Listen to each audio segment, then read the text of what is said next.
Well, welcome everybody to another episode of the Iowa Gravel Series Podium podcast. I'm your host, Chris McQueen, and as always, or at least often, I don't think we've ever actually had a bad guest, but we definitely have a great guest here for you today. It's Mitch Brekke. Mitch came in first at the Waukon 100 this year. And like usual, I have not done a ton of research, but I happened to Google a few things about Mitch that we're going to get into and hopefully learn some things about really what it's like to recover from some hard things, but also just get to know him as probably a hard worker because it's not, Mitch, you're also a corn and soybean farmer? Yes, yep. Pretty much since I've been old enough to walk and work, my dad said to me working on the farm. So yeah, I kind of grew up doing that and playing sports. No better, no better way to gain strength than working on a farm. Mitch, Yeah. where are you? Where what do you call home? Well, I live just north of Albert Lea, Minnesota. So like where I-90 and I-35 cross, I'm about 10 miles north of there. Very cool.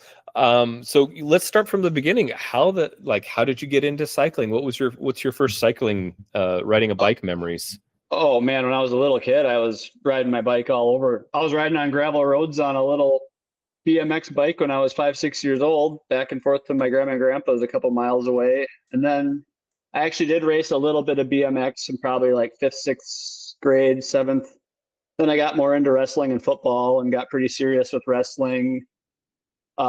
Wrestled a bit in college, and then I ballooned up and drank too much beer and ate too much pizza and decided to get in shape and started doing triathlons. Got pretty into that, and then realized I was way better at riding bike than swimming and running. So yeah, just kind of steered towards cycling. So Stuck with that. Yeah. No, I've just interviewed another triathlete out of Minnesota as well recently. I think triathlons will always help people be a little bit better than just what they might be in one of those disciplines, whether it's swimming, running, or biking, because of all the cardiovascular and the using all of the different muscles and everything that works out. What kind of distance did you do in triathlon? How far did you go? oh, I started with a sprint and I did, I would say probably 4 years worth. I did all the distances. I did Ironman Wisconsin a couple times, probably 7, 8, 9, 70.3s. The year I actually had my accident, I'd qualified for the 70.3 World Championships when they were going to be in Chattanooga, Tennessee, but I didn't make it there. Yeah, we're gonna have to dip into that. What year? Take us back here a little bit. You So were doing I got in. triathlons, and then you got in an accident. Like what? Tell us a little bit about that. 2013 to 17, I was super into triathlons, and then 2017, I started doing some road races and was having pretty good success with that. I was riding with like the group at like in Mankato, Minnesota, like the Nicollet Bike Shop and stuff, and a bunch of friends were into road racing, so I started doing that. And we were on a Tuesday night group ride, and we were kind of rotating through, and I hit some sort of debris, and I, instead of wiping out everyone next to me, I overcorrected and went flying over my handlebars. We were probably going 25, 30 miles an hour. I went flying over my bars, over the yellow line, the same time a car was coming the other way, going about 45, 50. And I got drove over by both tires, and then something under the car caught kind of right under my butt cheek, upper thigh, and ripped a big chunk out of that. So I severed my femoral artery, almost bled out. Happened to be riding with like an ex-special forces medic guy who was able to stop the bleeding until the helicopter landed and the ambulances came and everything. But yeah, I broke pretty much all my ribs, my lower 8 vertebrae, collapsed lungs, collarbone, concussion. My femur came out of my hip socket for a long time. What else I had? So they were rebuilding my pelvis. They couldn't reset my femur back into my hip socket, so my legs ballooned up. So they had to do these 4 big fasciotomy cuts. So that's why I can't, to this day, I still have foot drop. So my right ankle just kind of hangs down, Hmm. but I was able to regain a bunch of muscle above the knee, but my lower right leg is just kind of along for the ride. But, and then, yeah, then they were able to reconnect some muscle in my upper hamstring, like to my glute. So I got a really goofy looking right leg, but so I pedal with about 65-35 power split difference. And let's see, I had a colostomy bag for a year because I was basically almost ripped out my Yeah, your tuchus. Douglas. Yep. Yeah. I don't. I'm sure I forgot a bunch of stuff, but yeah. So I was in the That ICU for a couple of weeks, and then in like a step down unit for 2 more weeks, and then I had 2 months in a nursing home because I was non-weight because they didn't even know like how much would come back, so they had to like lift me in and out of the bed and shower me at the nursing home and all that stuff. And yeah, I just kind of started physical therapy there, and yeah, moved back home with my parents for I don't know another 5 months, and then I moved back into my old house and kind of started riding again very slowly after that. Wow. But Going all the way back to the actual accident, were you conscious through the hit, or do you not, what do you first, no, like, you remember going over the handlebars, and then what's the next memory that I you I have that I don't even remember going over the handlebars really. I don't remember. Like I remember like the ride. Just remember we were probably like 30-40 miles in. We were having a good hard fast ride, and then I don't remember like the exact instance. And then I remember like I was in and out of surgery pretty much nonstop for like at least 10 days. So I don't remember that first. But I remember waking up like in the ICU. And I remember that I was on a lot of drugs and stuff. I think like I had some like hallucinations, because I was actually like on a bed with my hands strapped to the side of a bed going side to side to keep the fluid from building up in my lungs because I had chest tubes. And that was kind of scary to wake up to. But yeah. but no, I mean, yeah, just a lot. I mean, at that time too, it was just a lot of, numbness. I couldn't really feel a whole lot. But Well, I mean, looking back like now, because this was, you said 2017, so we're yeah, not quite 10 years out, but 8 years out or so. yeah. When you look back on that time, like what would you share with people? Like, this was actually the hardest thing with that experience and recovery. I mean, it hurt a lot. I mean, the physical pain a lot. The hardest, yeah, just like, when I was in the hospital nursing home, just not knowing if I'd ever really go back to living a normal life, able to, I was single at the time too. So I didn't know I'd be living back with myself. But my parents they live a mile away. I farm with my dad. Like I couldn't have had better support system with them. Yeah, But that was kind of my next question. Like, where did you find support? What was the thing that kind of helped you keep moving forward? And them, and then I was lucky too. I farm with my dad. So I was like, we have help, and I was able, and within the next year I was able to get in the tractor and drive a tractor. But like to this day I still have to drive a car with my left foot. But yeah, I can drive a 10-speed automatic or a 10-speed manual semi with one foot. So but yeah, I just, and then honestly, the wanting to get back to riding a bike, I did, not knowing what level or anything, but just I started pedaling on the trainer basically as soon as I could. And with my physical therapy and everything, I kind of progressed past what they could do for me, like at the nursing home and the next level. So I kind of just did my own thing as soon as I was weight bearing. I would go to the pool and swim. And I mean, from when I wrestled a lot in high school and a little bit in college, and just kind of knowing how to do that, flexibility, motion type stuff, it just kind of stuck with me. And well, yeah. What kind of, like, what do you attribute to? Like, I mean, it sounds like you were in a rough spot. Like, what was it that you felt like kind of like motivated you, or what was driving you to continue to get back on the bike, go and do things? What was there something that? myself, I just wanna That's where compete you wanted to and do be. it. And yeah, I don't know. There's nobody told me to or that I had to. I want to. I don't Yeah. know. And same with all the physical recovery and all that stuff. You got to do the work yourself. No one's going to do it for you. I mean, you have to do it if you want to get Yeah. better. Have you continued to do any triathlons and things, or have you No, mostly stayed to cycling? What kind of is your focus now? just totally cycling. Yeah, I can't run at all anymore. I still swim a bit in the wintertime just to do something else. But yeah, definitely running would not go well for me. Yeah, the biomechanics, especially if it sounds like if Yeah. your foot is not really something Yeah. that's going to keep you stable. Yeah, like if I'm gonna walk a long ways, I can put a AFO brace on, which kind of holds my foot straight, because otherwise my toes just drop and I trip on stuff. So, I lift my knee when I walk, So, Mhm.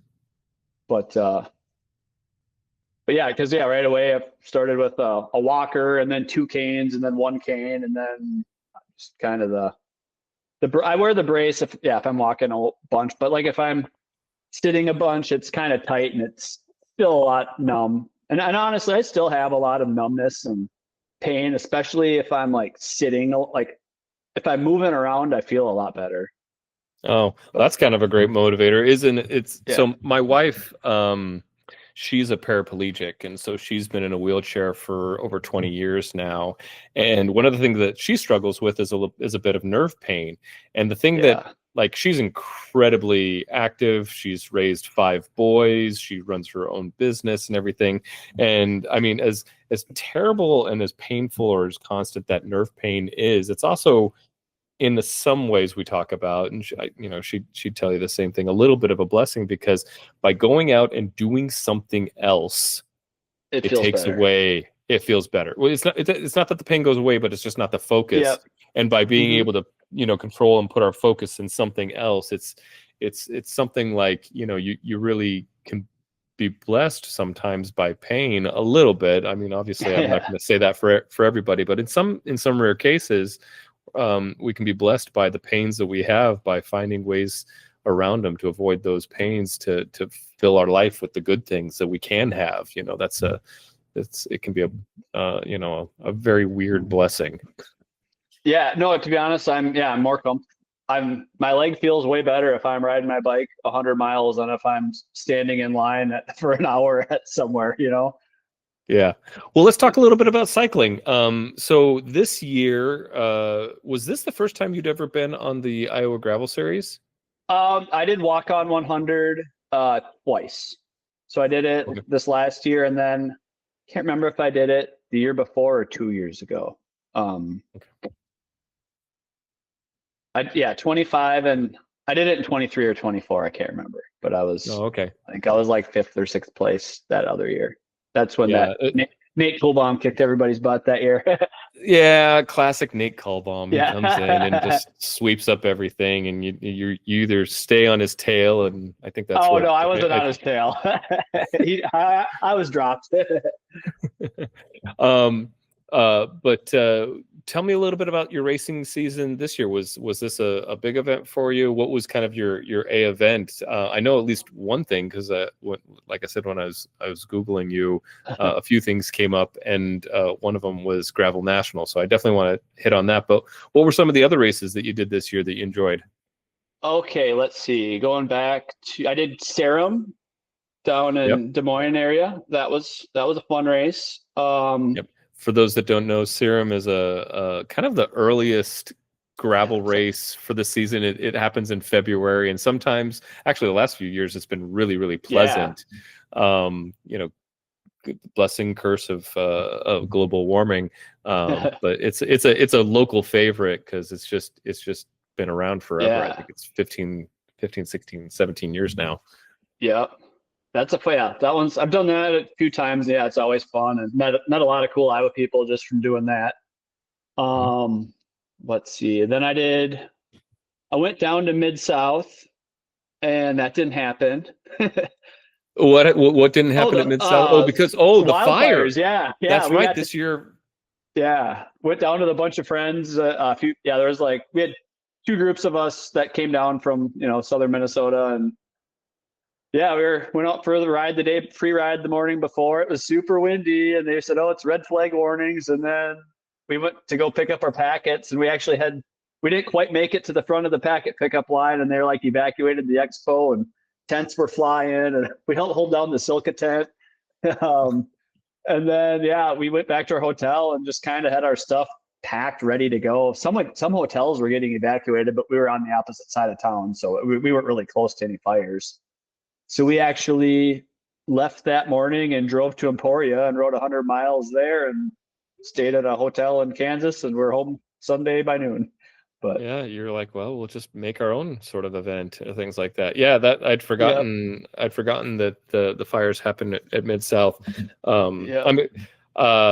Mid-South. This is very geeky, deep, like race director stuff. But it's exciting for me is that Mid-South just moved over to use Movement as their registration system, which is a system that we use and have been enjoying quite a bit. And so there's a little bit of validation on my part to see some of these big races move over to these other registration systems, because as much as Bike Reg has done a good thing for a lot of cycling stuff, the thing hasn't changed in like almost a decade, and it's got some rough bits on it from a race director's side. So that's cool. So Mid-South happened but didn't happen. What else? And then so I actually went to Huntsville, Alabama at the end of March to do the US Paralympic Open time trial.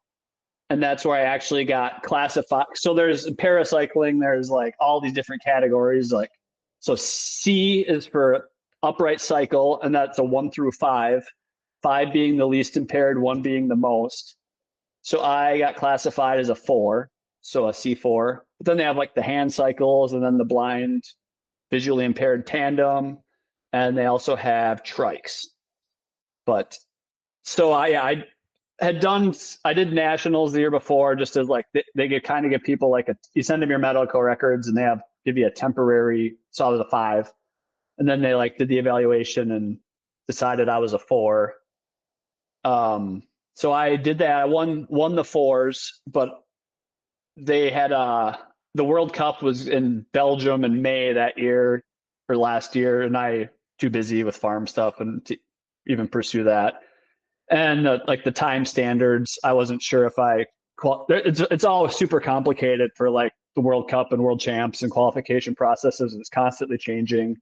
And USA Cycling just took over US Paracycling, so it's all kind of in motion right now. But the World Championships are actually going to be in Alabama this next year in 28. So going to kind of see what a guy has to do for that, but I don't.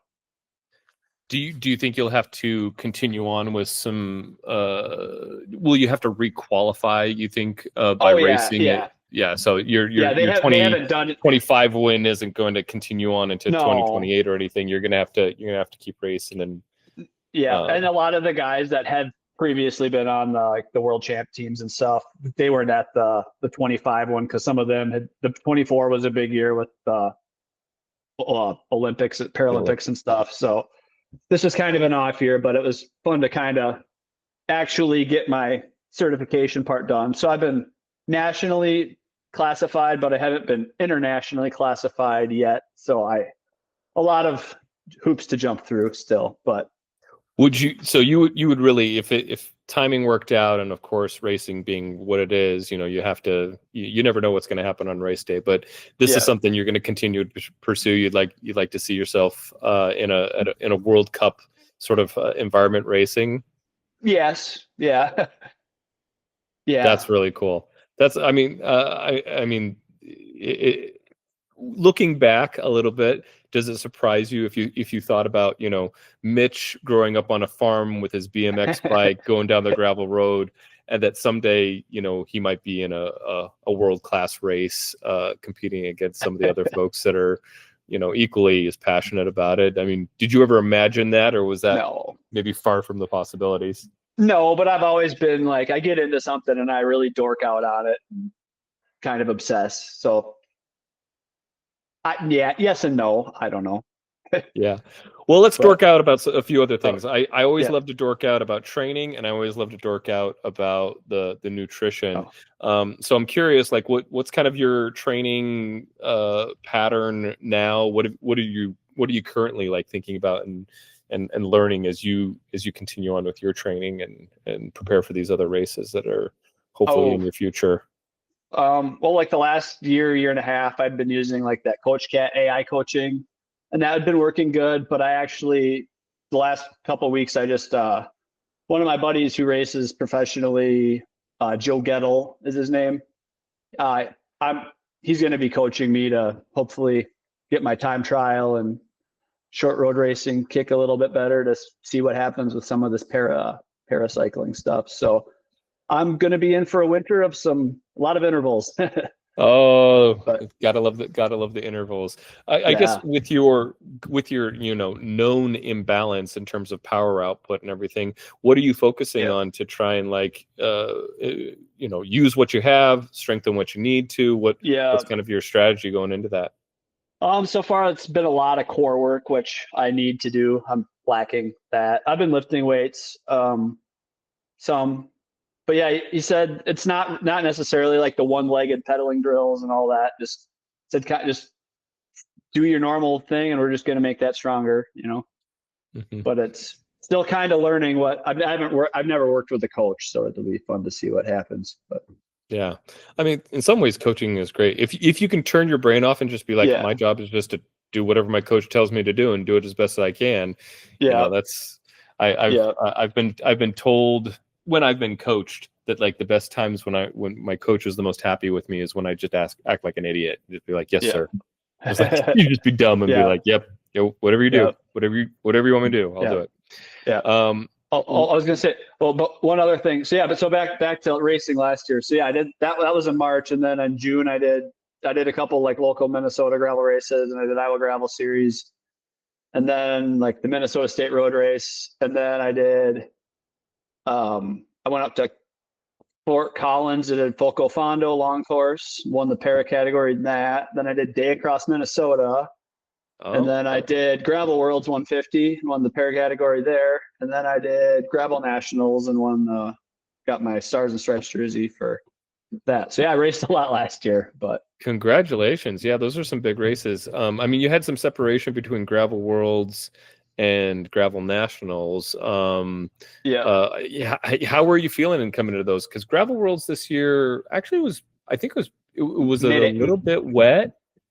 Yeah, there was a couple MMRs that were all mud, but so yeah, when I have to get off my bike and hike, I'm very, very slow. Um, but it was like I was able to ride most of it, and that there was maybe half to three-quarters of a mile. So yeah, I got lost the front group there, but otherwise, yeah, it was really windy that day too. So Yeah, it was weird tough, to but it have was it wet and then windy. yeah, I heard the Gravel Nationals was great, that the weather was yeah, fantastic, and this was in lacrosse, right? yeah. Look for on the Minnesota side and the Crescent, but Yeah, yeah, yeah, yeah, those roads are so good too. Kind of like Waukon, Eric, type yeah. same type of roads. Yeah, because in that Driftless Hills region, this is one of those things where I'm like, yeah, come do the Iowa Gravel Series. It'll get you ready for all these other, Yeah, bigger names and things. We're not really trying to compete against those folks, but get you ready for them and hopefully be, yeah, a good step in your training progressions. yeah. Um, well, very cool. It sounds like you had a big year. So what does 2026 kind of look like? Do you have an A race that you're aiming for? Hopefully seeing what it takes to possibly qualify for Para World Championships. Gravel Nationals for sure because they're in Minnesota. Mhm. Otherwise, yeah, I think in February I might try to go to Arizona and do the Valley of the Sun stage race with a time trial road race. See if I can survive a crit. Um, I mean, I've done them, but I don't love them. I can't sprint, so Yeah, I um, mean, crits are a whole other a whole other deal, but they will make you faster because Yeah. it's if you keep doing them, it's pretty exhilarating. How was how was Dam Day Across Minnesota? Had you done that one before? Yeah, this was my fourth time. Yeah, it was super fun. Yeah, right. Racing in the dark it's a rush. We didn't have any tail like 2 years. Then 24, we kind of had a tailwind all day, so like it was faster and easier. I mean, the same effort was quite a harder effort this year was a slower time than the year before, Yeah. but yeah, I think I Um, was seventh there. I got the front group I was with the front group until about 150 miles, and then I just came unglued. well, But easy to do because I mean, isn't the total a little over 250? yeah, 242 or three. 242. Yeah. What's so to dork out on the other things that we like to dork out on? What are you doing in terms of nutrition versus like an event like Dam? Then you've got your gravel nationals and the Iowa Gravel Series. That closer to that 100K 100-mile distance, and then you've Yep. got these sprinting. What are you learning about nutrition as you switch between these shorter, medium, and long distances? Pretty much whatever I'm doing, I'm just trying to take in like 100 grams of carbs an hour between gels, and like I drink Martin or sometimes the Tailwind stuff, just kind of whatever. But usually that just the plain flavored Martin works pretty good for me. Um, What's your technique to keep it on the time? Because it sounds like you're not just putting it in the bottles. Like lots of people just stick all yeah, the carbs in the bottles, but you're still you're not still, but like you're using a gel. You yeah. might have a few, and If you cycle through.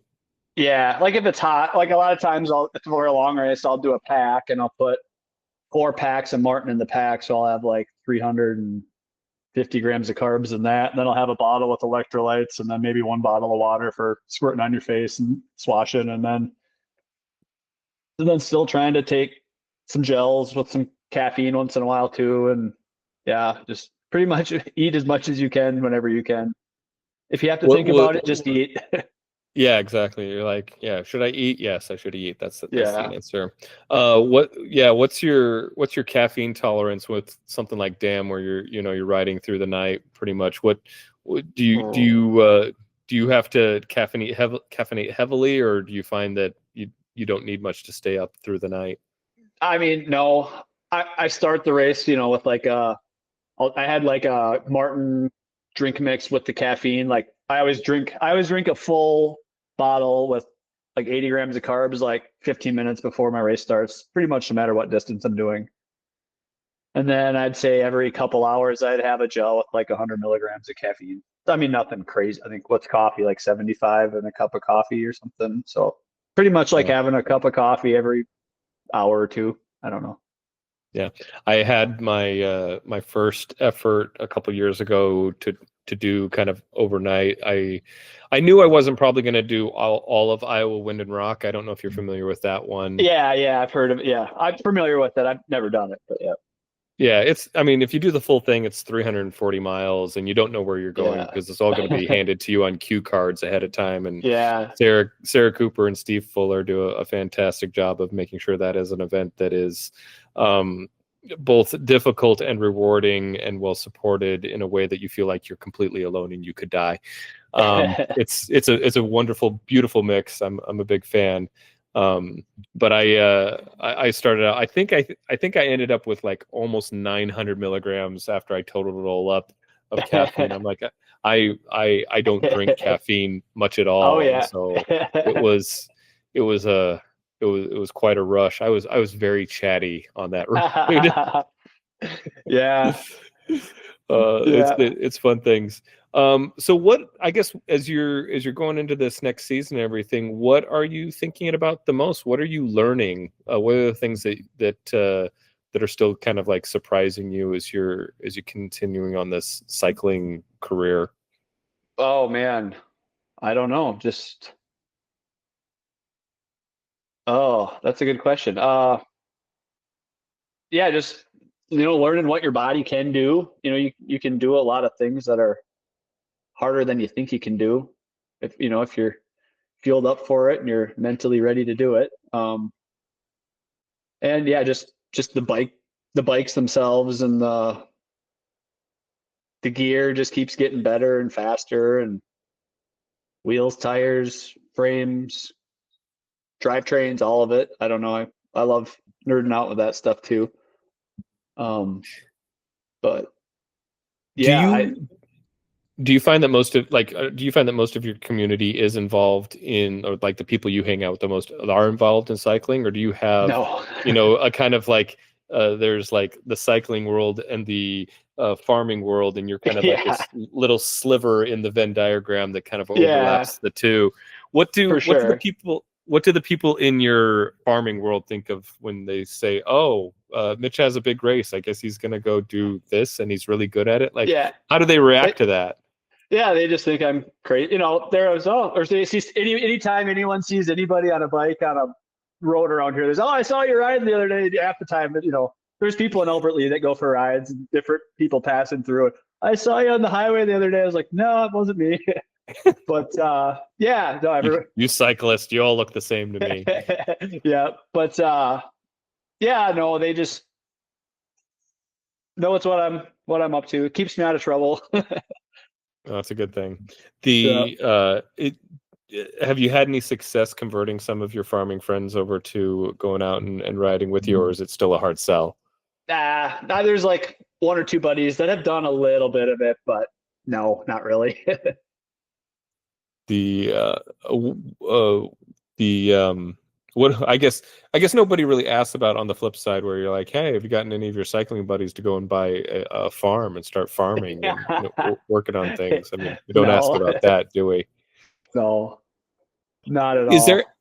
Do you feel like there's anything that like has made you uniquely that's been uniquely like kind of insightful for you to be coming from like the world of agriculture and combining the world of cycling? Is there anything that you feel like has become a superpower because you have these two worlds that come together? I mean, yeah, I guess just used to being out in the middle of nowhere with no one bothering you, not afraid of quiet, just. But that's probably not good either, because I get in a really big city with people all around me, and I kind of don't really know what get uncomfortable with that. So it's Yeah.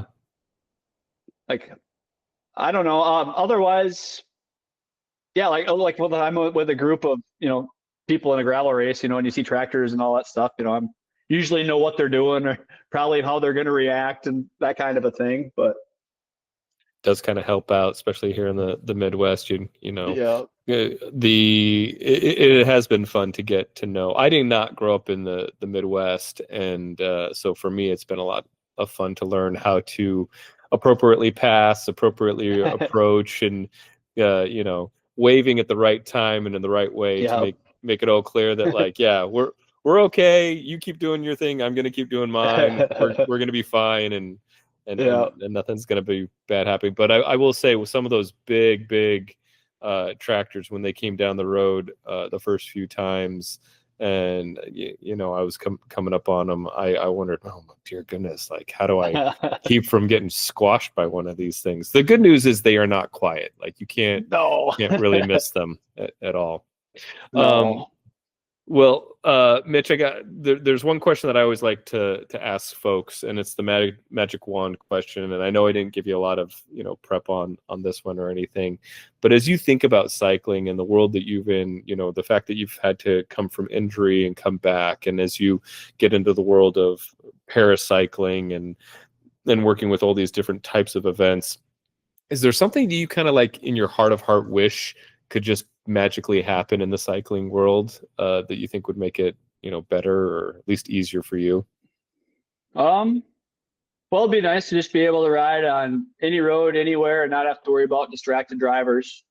I mean, that would be. I mean, gravel is much better. I mean, riding with a Garmin Varia. I mean, I always know if a car's coming behind me. And honestly, around where I live, I never even have close calls hardly. But for people that live in bigger cities, it's a huge barrier for people getting out on the roads is distracted drivers on busy roads. And just bad drivers in general. Yeah. I don't know. It'd be cool if everyone could have a mountain out their back door too to go ride in the mountains. But That would be nice. Yeah, I agree. I love the mountains. I'm usually having to figure out some way to get out there. Do you like, given a choice? I mean, it sounds like you do a lot of time trials. Given a choice, would you rather have a flat, fast course or a lot of climbs and descents? climbing, and descending. Well, like then like driftless, right? Like the driftless area. No, like I'm not really built to do 2,500 foot mountain climbs, but like the 5, 6, 7, 800 foot kind of punchier ones, that works pretty good for me. Yeah, and it's fun. I mean, everything you go up, you get to come down. These things are usually a circle. You get everything back. Well, very cool. Well, so the plan, do you have any plans to come out and do another Iowa Gravel Series race with us? Yeah. I always check the schedule, and between farming and I got a 1 and 3 year old little girls, and we try to go camping once in a while and doing this para racing. So I kind of just sign up within a week or two and I know what'll work, but I'm always willing to drive 2-3 hours if I can find a good race. So Waukon is so much fun too. I love that race. Oh, thank you. And we'll be back. It does have very good camping. So if you can make it back in June, I recommend the Waukon City park has some nice camping, and they've got like a splash pad and a pool and everything that kind of makes it fun. I don't know if your girls like to swim. We're working on it. We're working on it. Well, cool. Well, Mitch, this has been a fantastic opportunity to get to know you. Any last words of wisdom for our audience, as before we kind of sign off? Anything you'd want people to know? Go ride your bike. Amen, brother. All right, cool. We'll have a fantastic night, and we'll look forward to racing with you soon. All right, we'll see ya. Bye.